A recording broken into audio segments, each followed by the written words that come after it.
Next chapter हमारा generalized hypergeometric function.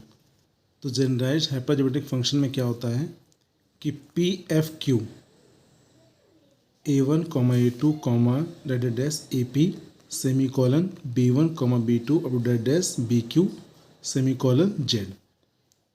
इसमें formula होता है summation n equal to 0 to infinite A1n A2n अब to dotted dash APn Z power n और यहाँ पर अपॉन में आएगा B1n B2n BQn up to dotted dash BQn अब Z की power n upon factorial n। या इसको हम लोग ऐसे भी लिख सकते हैं summation n equal to 0 to infinite.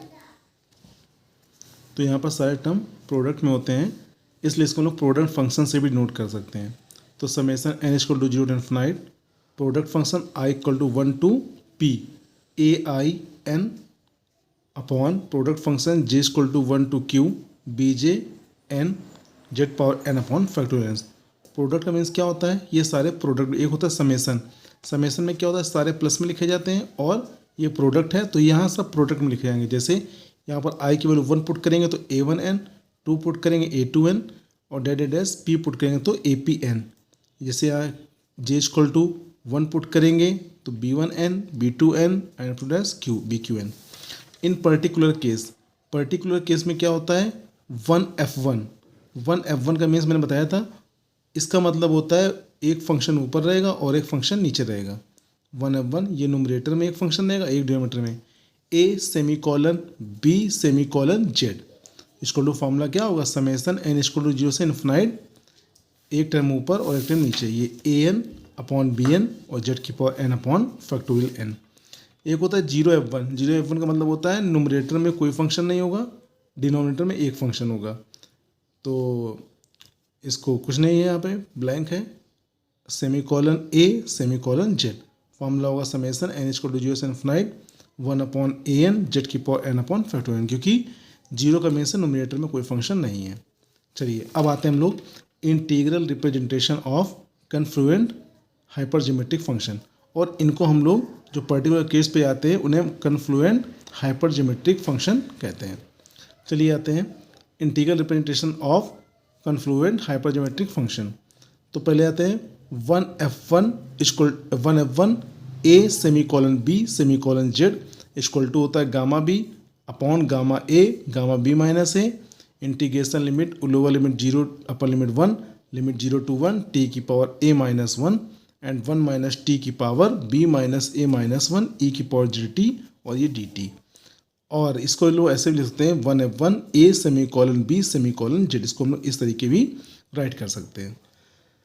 तो चलिए आते इसको प्रूफ करने के लिए हम लोग LHS लेते हैं। LHS क्या है हमारा 1F1 a semi colon b semi colon z equal to formula क्या होता है summation n equal to 0 to infinite और यहाँ पर an और अपॉन में क्या रहेगा bn z की power n upon factorial n आ जाएगा।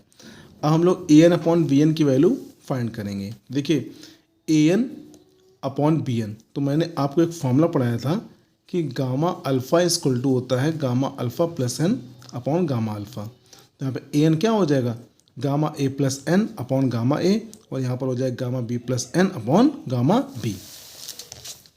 इसको आगे सॉल्व करने के लिए हम लोग क्या करेंगे कि गामा b माइनस a से मल्टीप्लाई और डिवाइड करेंगे। तो an क्योंकि हमें प्रूफ करना है, ये देखिए मुझे रिजल्ट में प्रूफ करना है गामा b माइनस a, इसलिए हम लोग गामा b माइनस a का न्यूमरेटर में मल्टीप्लाई और डिवाइड कर देंगे। तो देखिए an upon B equal to है क्या gamma b gamma a upon में gamma a plus n gamma b plus n gamma b minus a gamma upon में गामा b माइनस a। हम लोग क्या करेंगे जो फंक्शन हमें प्रूफ करना है, जो रिजल्ट हमें लाना है वो है हमारा क्या gamma b gamma a gamma b minus, इस फंक्शन को हम लोग सेपरेट लिख देंगे। तो यहाँ पे गामा b गामा अपॉन में गामा a और गामा b माइनस a को नोट कर लिया। अब क्या बचा gamma a plus n gamma b plus n और ये गामा b माइनस a। इसको सेपरेट नोट कर दिया gamma a plus n gamma b minus a और गामा b प्लस n को हम क्या लिखेंगे a plus n plus b minus a, क्योंकि बीटा m कॉमा n का फॉर्मूला हमें बनाना है, क्योंकि beta m comma n equal to formula होता है gamma n upon gamma m plus n। तो इसीलिए हमने इसको क्या किया, इसको b प्लस n को a plus n plus B minus A में लिख दिया, क्योंकि ए से ए कैंसिल तो बी प्लस एन बचेगा, जो कि हमारा क्वेश्चन में गिवन था। इसको सेम नोट कर लिया। ये फॉर्मूला बन गया बीटा एम कॉमा एन का। तो बीटा एम एम हमारा क्या है, A plus N, comma N N हमारा क्या है, बी माइनस ए। अब बीटा का हम लोग फॉर्मूला लगा देंगे। बीटा का इंटीग्रेशन फॉर्म में क्या होता है, beta M comma N equal to 0 to 1 X की power M minus 1 1 minus X की पावर एन माइनस 1 और ये डी एक्स, ये फॉर्मूला होता है। ये फॉर्मूला अप्लाई करेंगे 0 to 1 एक्स का मतलब यहाँ टी की पावर, क्योंकि टी के फॉर्म में प्रूफ करना है, तो टी की power A plus N minus 1 और 1 माइनस टी की पावर बी माइनस ए माइनस 1, यानी ये एम है और ये एन है, तो एम माइनस 1 और एन माइनस 1। ये पुट करेंगे हम इक्वेशन फर्स्ट में, जो कि इक्वेशन फर्स्ट हमारी ये थी। यहाँ पे A N upon B N की वैल्यू हम पुट कर देंगे, सब्स्टिट्यूट करेंगे। सब्स्टिट्यूट करने पे क्या आया कि 1F1 A semi colon B semi colon Z equal to summation N equal to 0 से इन्फिनाइट, और ये वैल्यू आई थी gamma B gamma B minus A 0 to 1 T की power A plus N minus 1 1 minus T की power B minus ए minus 1 और Z की power n upon factorial. इसको हमने ऐसे नोट कर दिया। अब हम समेसन को अंदर ले जाएंगे, तो gamma b upon gamma b upon gamma B minus a equal to 0 to 1 T की पावर ए माइनस 1 अलग कर लेंगे और टी की पावर एन को क्या करेंगे, जेड के साथ ले आएंगे, क्योंकि हमें प्रूफ में जो लाना है वो जेड टी लाना है। ये देखिए e की पावर जेड टी लाना है, तो हम लोग क्या करेंगे, इससे एक टी जो है टी की पावर एन जेड की पावर एन मल्टीप्लाई होगा, तो जेड टी की पावर एन हो जाएगा।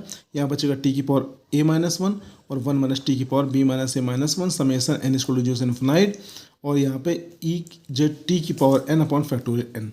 ये होता है ई की पावर एक्स का फॉर्मूला, तो इसको मैं ऐसे नोट करेंगे, ई की पावर एक्स हमारा होता है जो ये लिखा हुआ है जेड टी, तो ये हमारा इंटीग्रल रिप्रेजेंटेशन प्रूव हो जाएगा।